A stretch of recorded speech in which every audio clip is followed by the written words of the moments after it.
Buenas tardes. El equipo de Columnas de México les damos la bienvenida a la tercera temporada de Ventana Política, el programa de discusión y análisis político en Coahuila. 3 temporadas se dicen fácil, pero hay un esfuerzo de 1 año de programas de fortalecer la cultura política en Coahuila. Transmitimos desde set propio de televisión digital, sito en la colonia República Oriente, en Saltillo, Coahuila, en las propias instalaciones de su periódico digital Columnas de México. El tema del programa de hoy: magisterio, seguridad social y represión en Coahuila. Para conducir el programa saludo, como en todos los programas anteriores, al abogado y maestro Orestes Gómez Rodríguez, mi compañero. Saludos. Buenas Orestes. tardes. El de la voz, ingeniero Adrián Garza Pérez.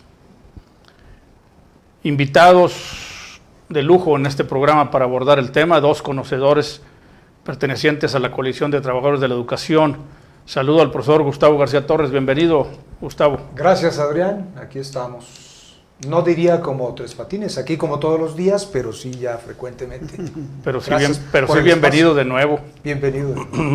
Saludo al profesor Rubén Canseco López. Bienvenido, Rubén. Muchas gracias Adrián, muchas gracias Orestes por la invitación. Bienvenidos. Bueno, repito el tema de hoy: magisterio, seguridad social y represión en Coahuila. Antes de empezar el programa y los bloques correspondientes a estos temas, como maestros y como miembros de la coalición inmersos en todo este tema educativo, les quiero preguntar su opinión personal a ambos sobre lo que está pasando en el Tecnológico de Saltillo. Pues bueno, es una muestra más de la inconformidad que prevalece en ciertos sectores de la sociedad, particularmente en el estudiantil, en el entorno magisterial también, y que es una inconformidad pues que revela la irritación social, la irritación manifestada especialmente por los estudiantes que con toda dignidad y valentía han salido a la calle, a su espacio universitario, particularmente en las explanadas y en los espacios del tecnológico, a alzar la voz, a decir: no podemos aceptar estos avasallamientos de las autoridades, ¿verdad? Que esos avasallamientos, pues lo sabe la sociedad, lo saben muchos sectores coahuilenses, pretenden pues pasar por alto, por encima de la dignidad de la ciudadanía y en este caso de los estudiantes. Entonces, pues en mi opinión personal, ¿verdad? Es una opinión personal, yo felicito a los estudiantes y les manifiesto mi solidaridad y mi aliento y pues la sugerencia de que se mantengan firmes en su protesta y que no cedan ante el poder, no cedan ante las acciones intimidatorias, y espero que no ocurra lo que ocurrió con el magisterio hace 2 años, que también la autoridad gubernamental, el gobernador Miguel Riquelme en especial y el alcalde de la ciudad, José María Frausto Siller, no lleven a cabo algo semejante a aquel acto represor del 2021 que cometieron con los maestros. Quisieron vulnerar la autonomía universitaria del Tecnológico. Orestes, Rubén, Gustavo, como lo han hecho con la UAC, como lo han hecho con la Narro, como lo han hecho con las secciones magisteriales, y se les hizo fácil. Y entonces, cuidado cuando los estudiantes salen y toman la calle. Como si fueran sus espacios particulares. Sí, digo, está convertida la Universidad Autónoma de Coahuila en una escuela de cuadros del PRI, y entonces pues pretenden hacer eso con cualquier institución de educación superior. Sí, definitivamente. A mí en lo personal me alegra mucho estas expresiones estudiantiles. Les comento rápidamente, cuando yo ingresé a la Universidad Autónoma de Coahuila, tanto en el área administrativa, académica administrativa, como en la parte docente, yo me preguntaba en dónde estaba todo ese espíritu de inconformidad, de crítica, del estudiantado y aún del cuerpo docente. Me parecía muerta la universidad, muy extraña para mí, dado el ambiente donde yo venía. Entonces, yo decía, me parecía que estaban muertos, tanto los estudiantes como los docentes, en esa participación crítica, en esa línea de estar cuestionando y cuestionándose a la misma institución, al mismo trabajo docente, a la misma participación estudiantil. Me parecía muy extraña y muy difícil de entender para mí. Ahora que veo estos movimientos y anteriores movimientos así muy esporádicos, entonces yo digo, sí hay latente un estudiantado que está consciente de la situación, simplemente no hay los espacios, no hay la organización principalmente al interior de las escuelas, de grupos estudiantiles que promuevan esa participación activa del estudiantado.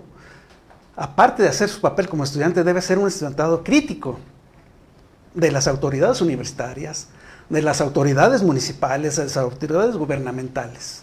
Ese es un trabajo de una universidad.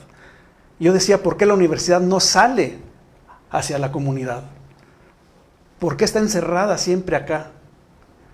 Y ahora, con esto lo ocurrido en el Instituto Tecnológico de Saltillo, a mí me da la esperanza de que esto sea el brote inicial de algo más fuerte que hay atrás. Es decir, hay unas instituciones educativas dormidas que han sido siempre manipuladas, que han sido sometidas desde los poderes estatales, y no se diga desde los poderes, desde las autoridades universitarias, porque son las principales manipuladoras del estudiantado. Entonces, qué bueno que ellos están haciendo eso. Qué bueno que 200 muchachos gritando el TEC no es cantina, es una suficiente denuncia social universitaria. No sé si están ustedes de acuerdo. Yo he visto más en los videos, más de 200 muchachos. Pero digo, en principio, esa sola resumen que hacen ellos del TEC no es cantina, así es, ya manda un mensaje que debe estar con un eco muy fuerte. Que sea la mecha. En los edificios. Es un movimiento a fondo de una comunidad estudiantil que yo la veía muerta, apagada. Hablan de la tentación de reprimir ese movimiento y creo que se equivocaría el Estado. Totalmente. En volver a repetir sus conductas represivas y hacerlos contra el tecnológico. Que lamentablemente es la línea que ha seguido este gobierno estatal, ¿verdad? Y hay que recordar que el actual alcalde, José María Frausto Siller, era secretario de gobierno cuando reprimieron al movimiento magisterial en el Congreso del Estado, 2018. Entonces, esta vocación represora parece que caracteriza mucho a varios de nuestros políticos de la actualidad. Y han de creer que les sirve, ¿verdad? Que les sirve, y así que este planteamiento de los muchachos, el TEC no es cantina, el mensaje que están mandando, este no es el espacio para sus represiones, este no es el espacio para sus imposiciones, este no es el espacio para que vengan aquí a tratar este entorno universitario, tecnológico, como el patio de su casa, como tienen la Plaza de Armas. El gobernador tiene la Plaza de Armas como el patio aquí de su no casa. Queremos trasnochados. Y parece parece resumir ser que el gobernador quisiera cantar esa canción que nos enseñaban en el Kinder Orestes. ¿Te acuerdas? El patio de mi casa es particular, se ensucia y se enloda como los demás. No, aquí, y los muchachos levantan la voz y dicen, aquí no. Y los felicitamos. Deben hacerlo, necesariamente debe hacerlo. Porque un gobierno, principalmente este gobierno, ha sido su característica represivo. En todo momento, al menos a los integrantes de la coalición, la respuesta siempre ha sido represiva. Nunca un acercamiento de diálogo, digamos. El garrote contra la razón, Rubén. Sí, digamos un diálogo pues respetuoso. No, siempre con la fuerza, siempre querer asustar. Y lo que le sale más mal es eso, querer asustar, porque la gente ya no está como para ser asustada. Y ahí está la prueba de los muchachos. Muy bien, pues para cerrar este tema inicial, yo quisiera, en nombre del periódico Columnas de México y de Ventana Política, mandarle un saludo a los estudiantes del Tecnológico y abrirle las puertas del periódico y de Ventana Política para que aquí puedan presentar con libertad sus manifestaciones. Bueno, terminó el tema y agradeciéndoles que nos saliéramos del tema de hoy. Ahora no sé si quieres presentar a nuestros invitados. Sí, claro, con todo gusto. Bienvenidos de nueva cuenta a esta tercera fase del programa Ventana Política. Nuestro primer invitado es el profesor Rubén Canseco López. Él es ingeniero químico industrial por el Politécnico Nacional, es licenciado en educación media con especialidad en psicología educativa y orientación vocacional de la Escuela Normal Superior del Estado. Es también maestro en planeación y administración educativa por la misma institución. Es jubilado de la Universidad Autónoma de Coahuila, miembro de la Alianza Cívica de Coahuila.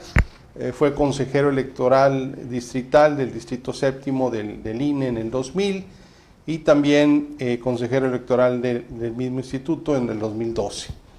Y actualmente es miembro de la Coalición de Trabajadores de la Educación Pública de Coahuila. Bienvenido de nueva cuenta. Muchas gracias por la invitación.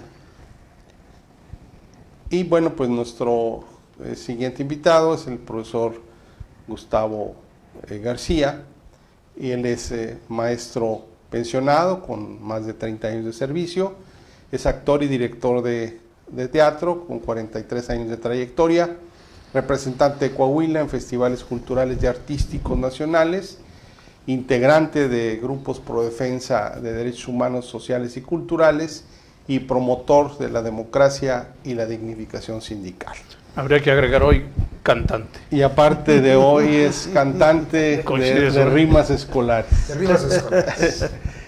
Bueno, pues entrando al tema de magisterio, seguridad y social y represión en Coahuila, pues este movimiento magisterial es un movimiento que ya tiene, digamos, trascendencia en varios sexenios. Y enfocándonos a las demandas de la coalición, Gustavo, profesor Canseco, ¿cuáles son los antecedentes de este movimiento magisterial que se convirtió en una coalición?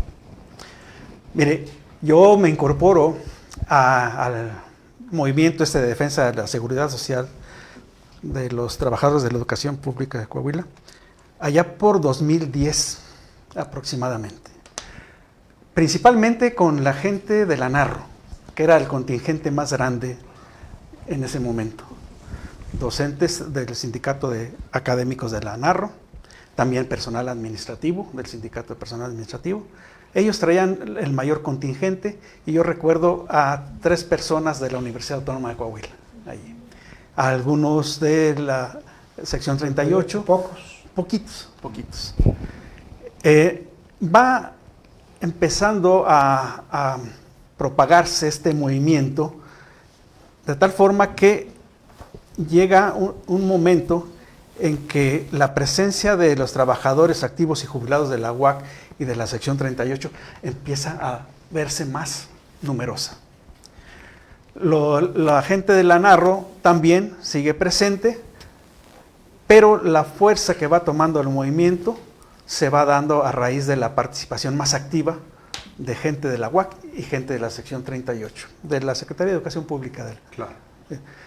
Y nuestra demanda siempre ha sido, y lo hemos señalado las veces que hemos tenido la oportunidad de hablar con gobernadores, porque ya vamos 2 o 3 gobernadores con los que tratamos este asunto, ha sido esa, la defensa de nuestros derechos a la salud, a una pensión digna, a seguro del maestro en este caso para los trabajadores de la Secretaría de Educación Pública, y también el tema de la vivienda, ¿no? Así es. Básicamente, a quienes nos involucran las 3 instituciones es en pensiones y servicio médico. La UAC no tiene este tema de vivienda y seguro del maestro, que debiera estar en la ley también, y está en la ley por ahí. Bien, esa ha sido nuestra demanda única, y eso es lo que le ha dado solidez a nuestro movimiento, que nunca nos hemos apartado de esa exigencia. Y por supuesto que en este movimiento ha habido momentos en que hay gente que quiere subirse al movimiento y sacar también de ahí posible raja política o lo que sea. Y nunca se ha podido o no han podido llegar a eso. Y por eso es que estamos todavía aquí después de, yo tengo 11 años de andar en esto, y la exigencia con la que inicié yo en el 2010-2011 es la misma que estamos teniendo en este momento. Así es que no nos hemos movido de allá, y por eso es lo auténtico de nuestro movimiento, que como dijimos por ahí en escrito, este gobernador ya se va, y él no va a ser el que nos cambie ni nos aparte de nuestra exigencia, como no lo han podido hacer ni el anterior gobernador. Ni lo va a hacer el que viene. Ni lo va a hacer. ¿Y cuál es el origen, Gustavo, precisamente de este movimiento? O sea, hay un demérito en el servicio médico, y hay una debacle en la cuestión de pensiones, pero ¿qué fue lo que originó ese pues problema? Fundamentalmente tienes razón tú, ahí está el núcleo, ahí está la esencia de lo que catapulta, lo que detona en la organización de los derechohabientes. Y las carencias, enormes carencias, deficiencias, irregularidades de carácter administrativo, financiero, que se reflejan pues, en un pésimo servicio, como decía Rubén, pésimo servicio médico, inconsistencia o fragilidad en los fondos de pensiones, la carencia de las deficiencias en cuanto a contar con un seguro de tus fondos de retiro, tus ahorros, que durante toda la vida estuviste ahorrando con la expectativa de que al retirarte pues se te entregaran inmediatamente al retirarte, o con la expectativa, en el caso de los adscritos a la sección 38, de contar con un programa de vivienda digno. Todas esas carencias, todas esas deficiencias que tienen su origen, hay que destacarlo, en la corrupción, la impunidad, las irregularidades administrativas, las deudas de los patrones, tanto gobierno del Estado, que es el mayor deudor, la Universidad Autónoma de Coahuila y la Universidad Autónoma Agraria Antonio Narro, porque hay que recordar que son las tres principales instituciones aportantes a estos fondos magisteriales.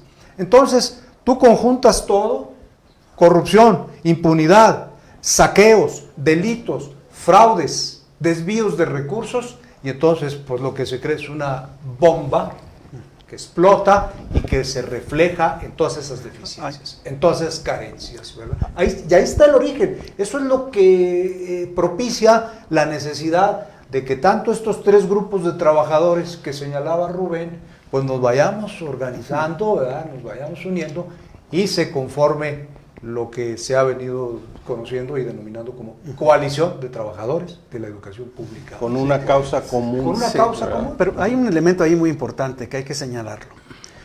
Este sistema de seguridad social nuestro es sui generis y manejado indebidamente por un sindicato.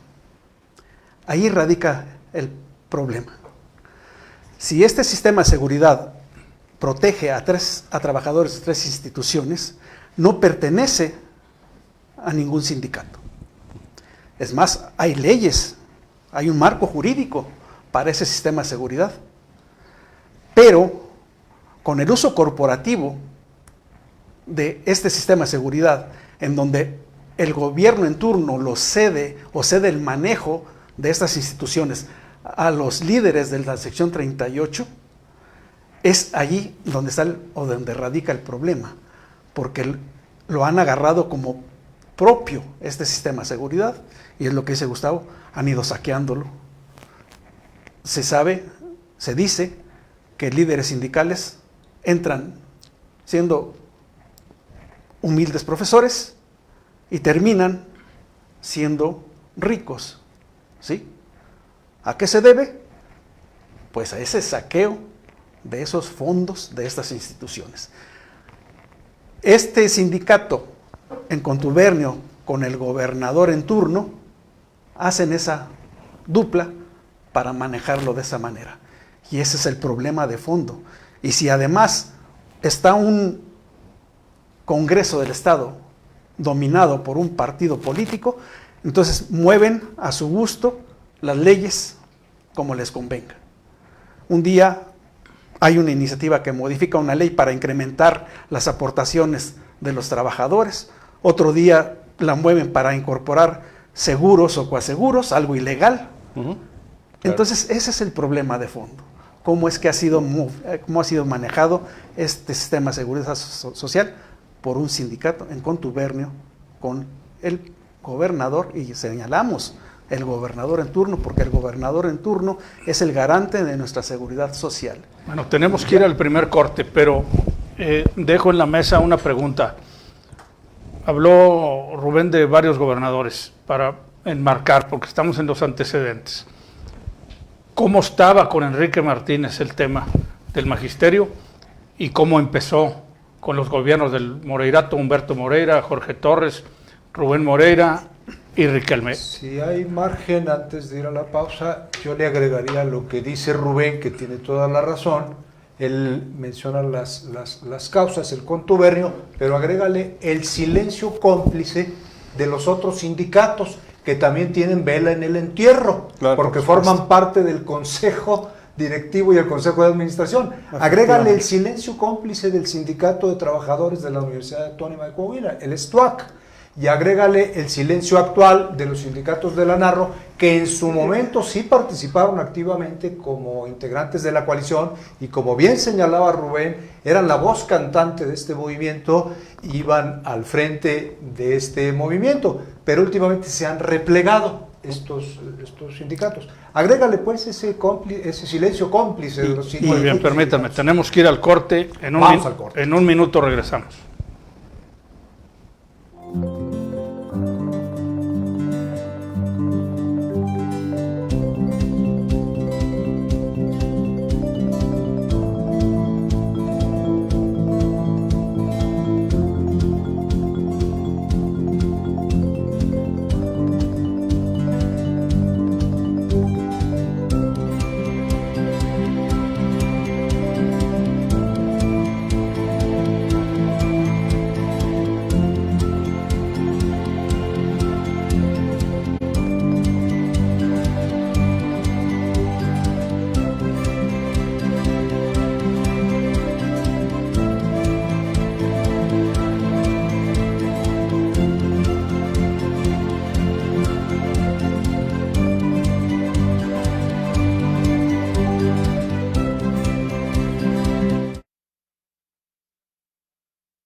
Magisterio, Seguridad Social y Represión en Coahuila, con los maestros Gustavo García Torres y Rubén Consejo López.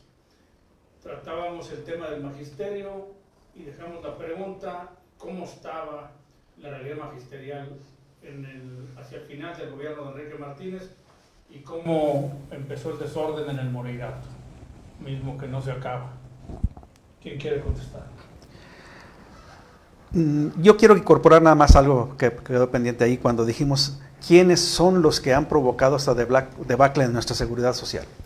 Por supuesto, dijimos el gobernador en turno, los líderes sindicales, si bien dice Gustavo, los líderes sindicales de las tres instituciones, pero además también yo diría las autoridades universitarias, los rectores, también son parte de este problema, porque no han sabido en su momento defender a los trabajadores de las instituciones, claro, como debiera ser, puesto que como patrones, tanto patrones como sindicatos de las instituciones, están para defender a los trabajadores. Pero han jugado el juego de ser empleados de los gobiernos del turno. Se han sumado a este dispendio, a este derroche, a esta debacle de nuestro sistema de seguridad social. Así es. Pero volviendo a tu pregunta, ¿cómo han estado? O qué papel han jugado los gobernadores? ¿Cómo estaba la situación? El estatus de de estas instituciones antes y después de la llegada del Grupo Moreira al poder. Tradicionalmente, los gobiernos de Coahuila le dejaban estas instituciones a los dirigentes sindicales del sindicato mayoritario. Tiene razón Rubén cuando hace esta referencia histórica. Con el fin de que, pues, te dejo ese espacio, te dejo esa parcela, este coto de poder, ese pastel, y todas las rebanaditas tú las repartes como mejor te convenga entre tus codirigentes, con el fin de que te mantengas calladito, porque te ves más bonito. Si tú como dirigente de la sección 38 me echas porras, estás supeditado a lo que yo te planteé, estás subordinado a mis indicaciones, me acompañas incluso a hacer política en favor de mi partido que represento, y que en Coahuila pues ya sabemos cuál ha sido, el PRI, ¿verdad? Y entonces eso lo hizo Enrique Martínez, eso lo hizo Eliseo Mendoza, eso lo hizo Rogelio Montemayor, eso lo hizo Flores Tapia, eso lo hizo Eulabio Gutiérrez. ¿Qué fue lo que operó en esos sexenios? Que había, vamos a decirle entre comillas, cierta moderación en cuanto a estarle sacando al cajón, ¿verdad? Aunque sí sabemos, ya es histórico, que muchos de los dirigentes sindicales de aquellas épocas, de aquellos sexenios, tú mismo lo has comentado en algunas columnas, pues llegaban con un bochito y salían ya con un carrazo del año, ¿verdad? Llegaban con una casita en una colonia modesta y luego ya tenían su gran mansión o sus grandes ranchos. Y desde el Liceo Mendoza para acá hubo la tentación de financiar campañas con los fondos de pensiones además, de las ¿verdad? Universidades y de los maestros. Además, Pero recuerdo que... No más que regresaban el dinero. Y ahora lo Sí, regresan. no, en esos tiempos de los que estamos hablando, no le metían mano a las pensiones, todavía porque era el pecado mortal.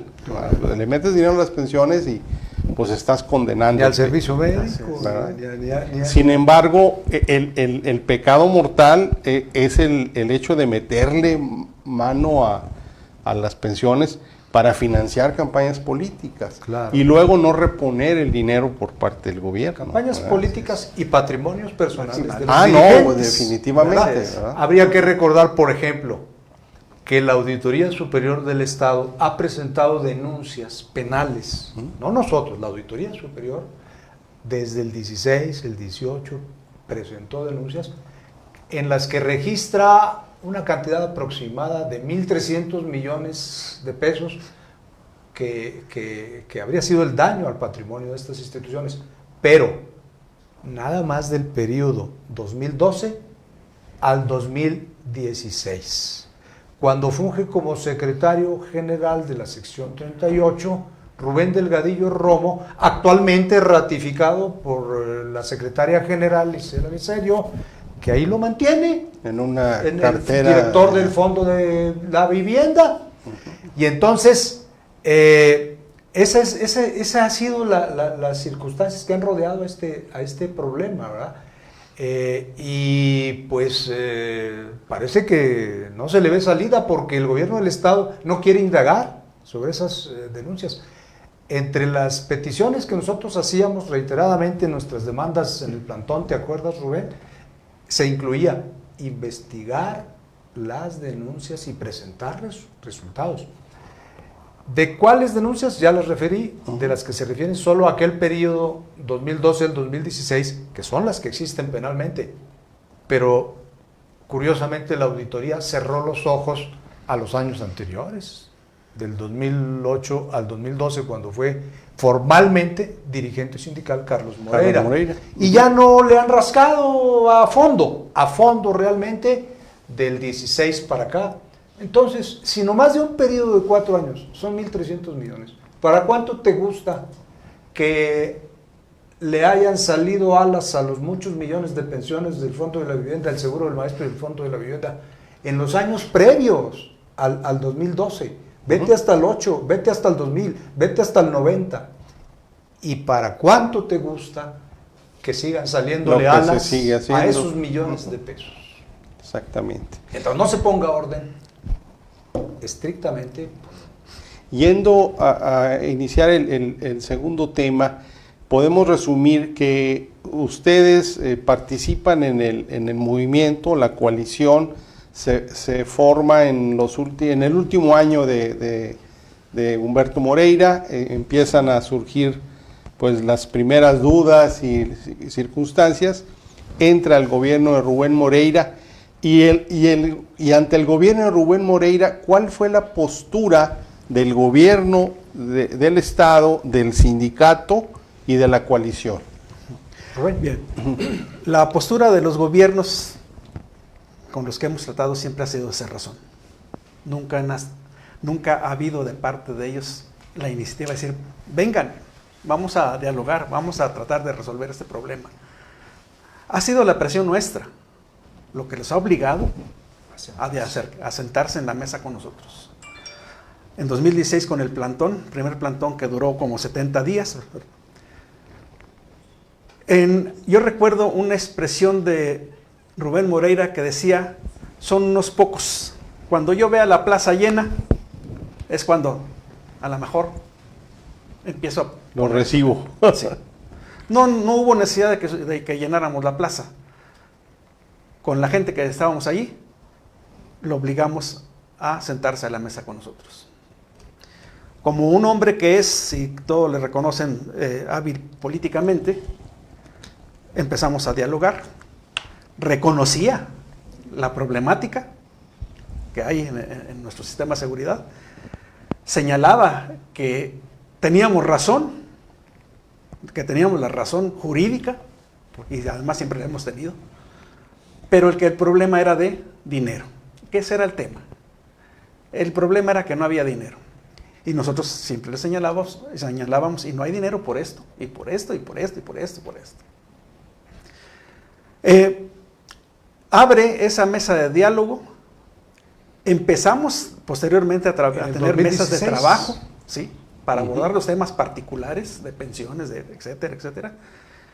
Y así nos la llevamos, y sabíamos muy bien nosotros que esas son las estrategias que ellos manejan, irle dando largas al asunto, hasta que esperaban que nosotros nos desesperáramos, que dijéramos basta.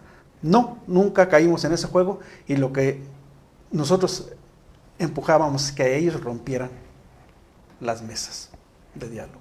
¿Y cómo ocurrió?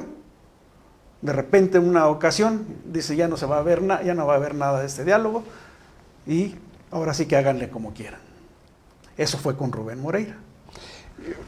Disculpa que te interrumpa.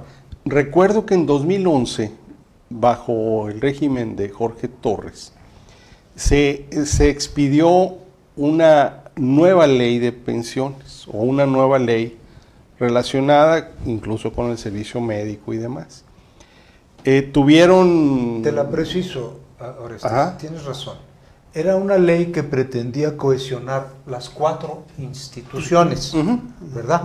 Claro.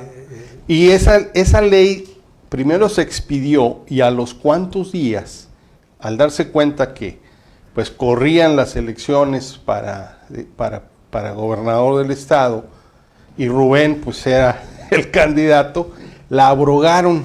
Sí. Entonces, ya en el gobierno de Rubén Moreira existió algún antecedente legal para hacer alguna modificación en las pensiones, o simplemente fue un diálogo y se cerró. Retomo esa anécdota. En 2011, yo recuerdo, iba a ver el desfile del 5 de mayo. Entonces, en aquel entonces nos pusimos de acuerdo para incorporarnos al desfile, la coalición, me refiero. Que en ese momento todavía no era coalición, éramos un grupo de maestros de la Narro, como señalé. Y estábamos nosotros esperando acá en Corona y Emilio Carranza que pasara el desfile por allí para incorporarnos y hacer nuestras protestas, etc. Nos enteramos que no iba a haber desfile, pero que iba a haber en Palacio de Gobierno un acto con motivo del 5 de mayo. Entonces nos desplazamos hacia la Plaza de Armas. Y allí nos plantamos frente a la puerta de entrada y le exigimos que nos dejaran entrar. Estaba, si mal no recuerdo, en ese tiempo David Aguillón, creo. Sí, era el secretario de gobierno. De gobierno, ¿verdad? Entonces él nos mandaba un emisario a platicar con nosotros, a tratar de convencernos, un muchacho muy joven, de que nos retiráramos y que quitáramos las mantas, pues porque afeaba el evento, ¿no? Lo echaba a perder. Pero hay que reconocer algo, la gente de la Narro, una gente muy combativa, muy aguerrida, les dijo que no. A ese muchacho lo regresamos varias veces a decirle, hasta que hubo un momento en que alguien de la Narro le dijo, mira, no voy a repetir lo que dijo aquí, dile a tu jefe que si no nos abre le vamos a quemar la puerta. Regresa ese muchacho y regresa con una hoja, creo que todavía la conservo, escrita a lápiz, en donde detienen esa iniciativa. Si mal no recuerdo, fue un viernes ese movimiento, así. Para el lunes ya en el Congreso estaba abrogada, sí, así sí, es. la ley. Bien, pues esa ha sido la historia. Y en el gobierno de Rubén Moreira, ¿hubo otro intento legal para darle solución a este problema? Legal no lo ha habido. Sí ha habido iniciativas de ley que han enviado para modificar el marco jurídico. Pero como señalé, esas iniciativas de ley siempre han sido nocivas para nosotros, ¿sí? Siempre perjudicando al trabajador. Ya lo señalé. Reformas que hizo Rubén en el Congreso con el PRI. Así es, incrementando las cuotas para los trabajadores. Del 6.5 la cuota del trabajador en pensiones pasó del 6.5 al 13. Al 13, así sí. es. Y esas eran las reformas que hacían. Ante eso, ante esas medidas, a nosotros no nos quedaba más que pues enfrentarlos también por la vía legal. Amparos.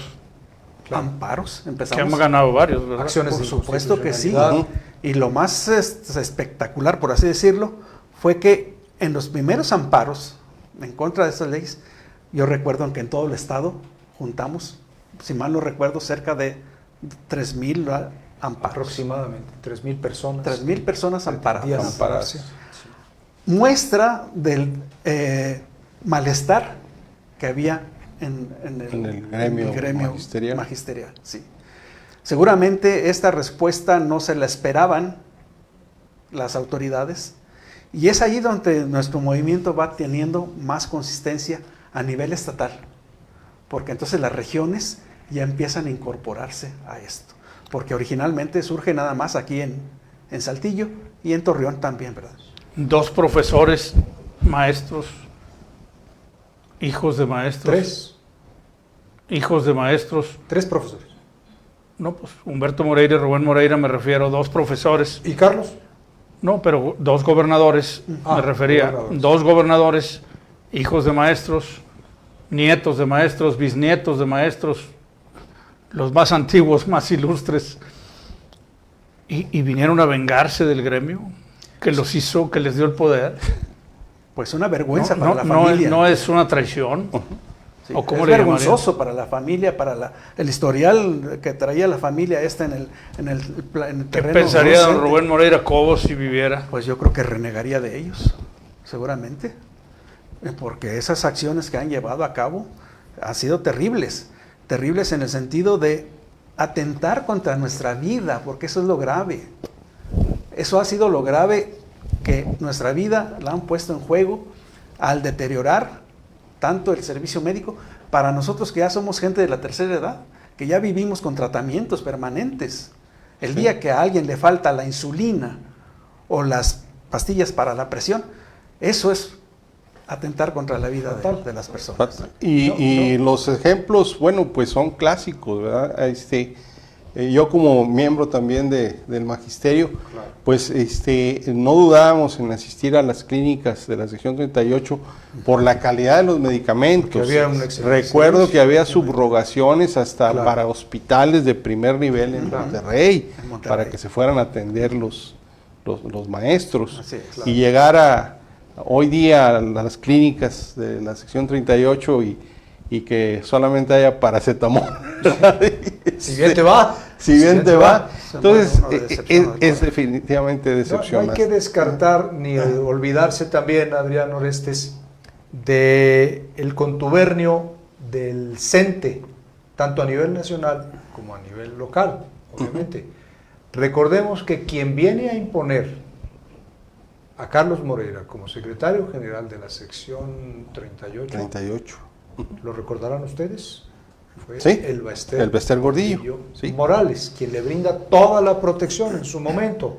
Después a ella la apresan en el 2013 y llegan Juan Díaz de la Torre como secretario general y Alfonso Cepeda como secretario de Finanzas y siguen brindándole toda la protección para que siga con el cacicazgo aquí en Coahuila. Luego toma posesión Alfonso Cepeda en el 2018, declarándose soldado intelectual de la 4T, y entonces le sigue brindando toda la protección a Carlos Moreira.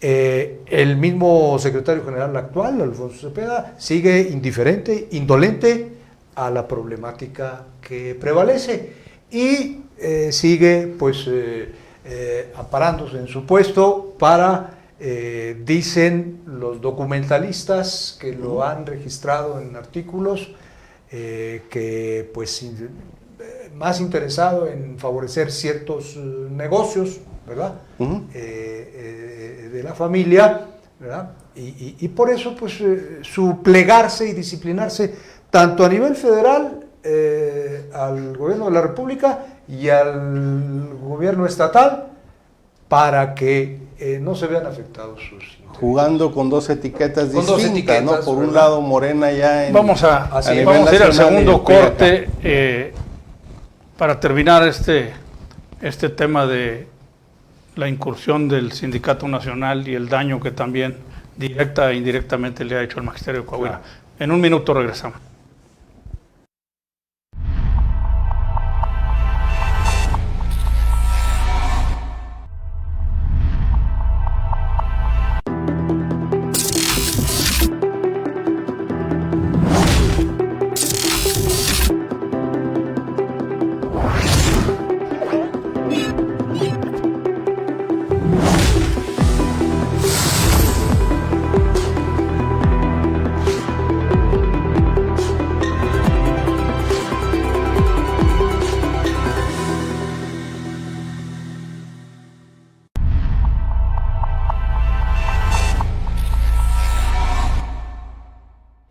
Estamos en Ventana Política, en la tercera temporada, con el tema Magisterio, Seguridad Social y Represión en Coahuila, con los profesores Gustavo García Torres y Rubén Canseco López. Hablábamos, Gustavo, de esa tríada terrible, el Sindicato Nacional, hoy Alfonso Cepeda, Salas, con orígenes coahuilenses, Carlos Moreira, que mantiene su poder terrible, no solo en la 38, sino en la quinta también, desde iniciado el Moreirato hace 18 años, 18 terribles años para el magisterio, y hoy ligados inesperadamente para mí a Isela Licerio Luébano, la secretaria general de la 38, ella la que prometió el cambio, la distancia y la diferencia, misma que hoy se confirma que es más de lo mismo. Hoy dedicada a enviarle efusivos, afectuosísimos saludos al señor gobernador del estado, Miguel Ángel Riquelme, Es un orgullo, el dijo. represor del magisterio. Ella se complace muchísimo en enviarle sus cordialísimos saludos. Ya había habido ocasiones anteriores también en el que le hace llegar su infinito agradecimiento, le dice, no sabemos por qué. En fin. Pero luego vaya abraza a Claudia Sheinbaum en sus incursiones en Coahuila, pues ya no le entiendes para dónde batea. Situaciones, ¿verdad? De bailar en dos pistas,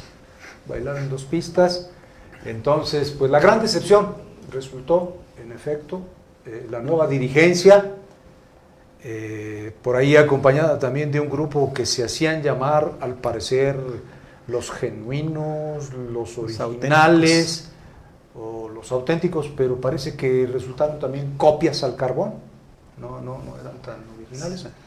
Entonces, pues sí, esa triada, el apoyo del CENTE, el contubernio del CENTE, los dirigentes del CENTE a nivel nacional y a nivel local.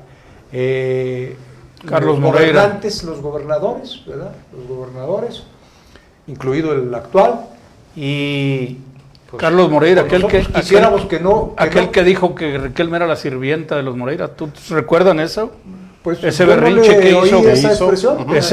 Esa expresión que él hizo en un coraje que hizo con Riquelme. Ahí está. Terrible. Para la historia, para que entienda la gente.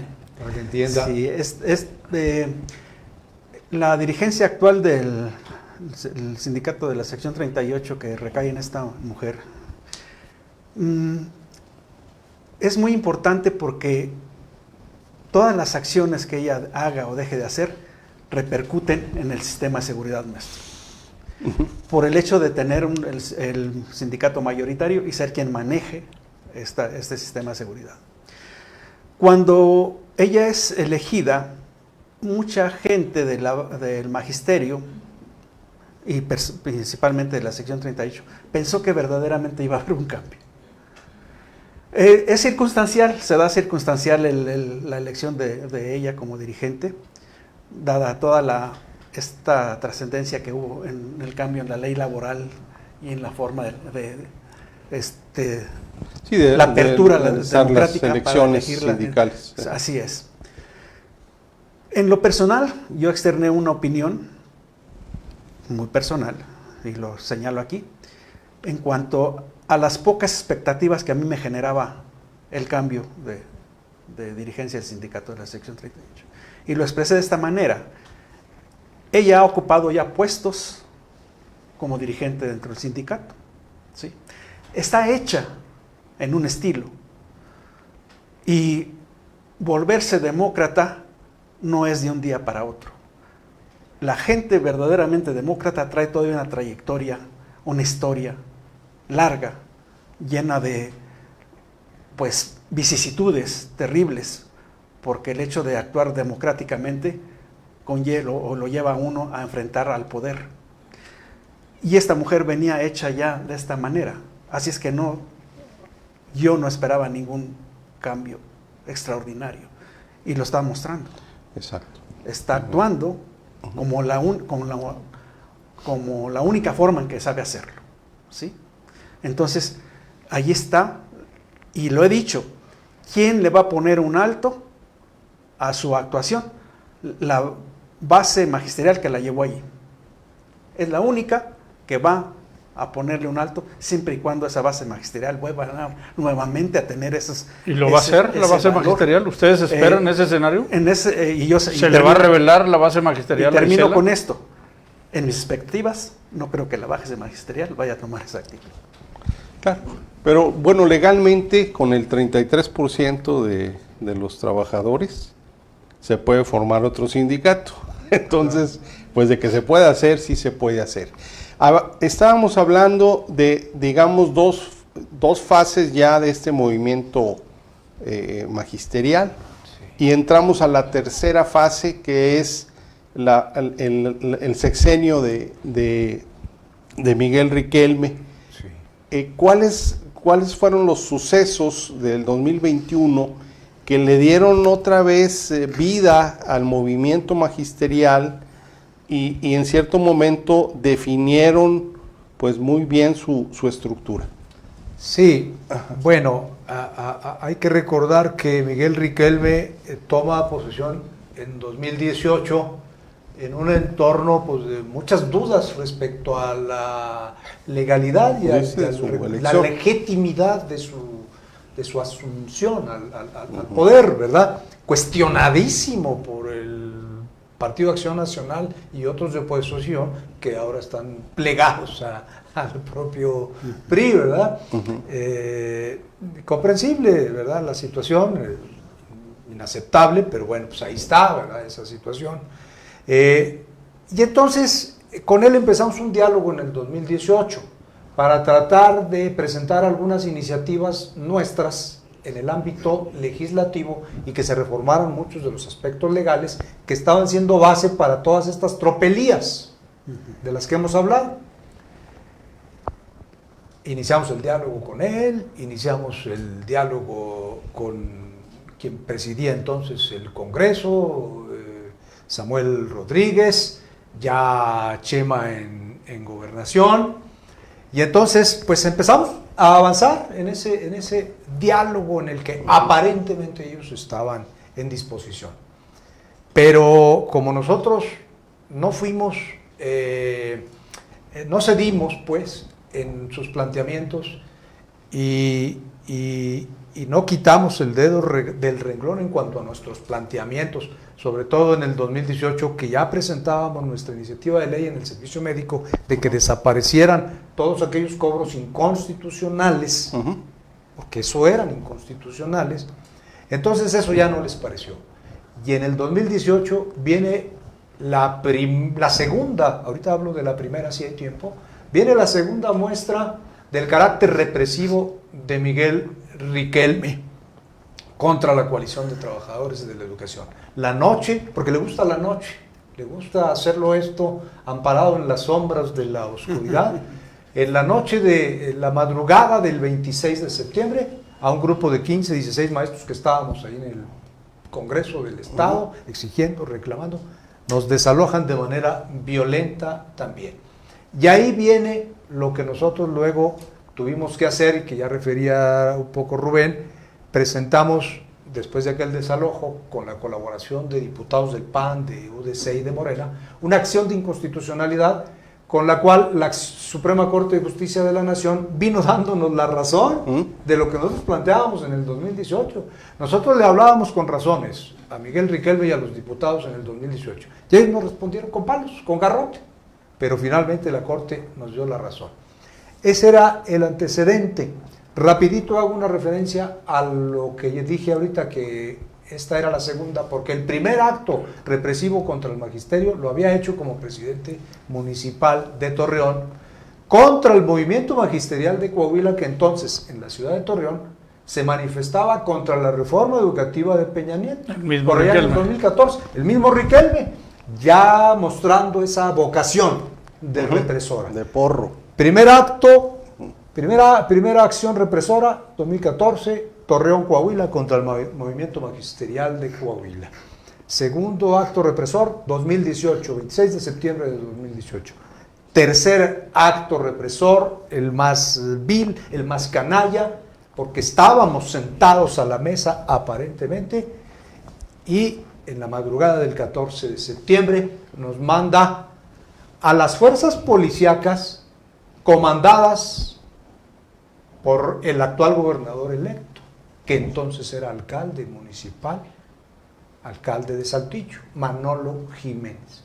Manolo Jiménez es quien coordina, quien opera el envío de las fuerzas policíacas municipales para sacarnos de la plaza de armas y de paso arrestarme a mí con acusaciones totalmente absurdas, inverosímiles, ¿verdad? Que yo quería explotar el Palacio de Gobierno, porque traía yo petardos, ¿verdad? Que iba a ser explotar.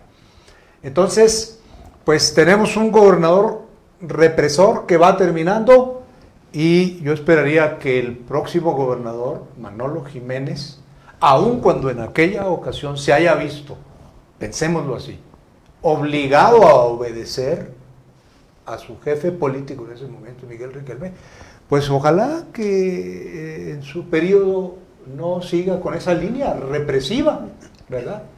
Porque él Manolo Jiménez fue quien orquestó, quien organizó, quien coordinó, claro, insisto, por órdenes de Miguel Riquelme, el desalojo violento del plantón de maestros de la Plaza de Armas, la madrugada del 14 de septiembre del 2021. Se habla de la llegada de Óscar Pimentel González de nuevo a la Secretaría de Educación Pública en el gabinete de Manolo Jiménez.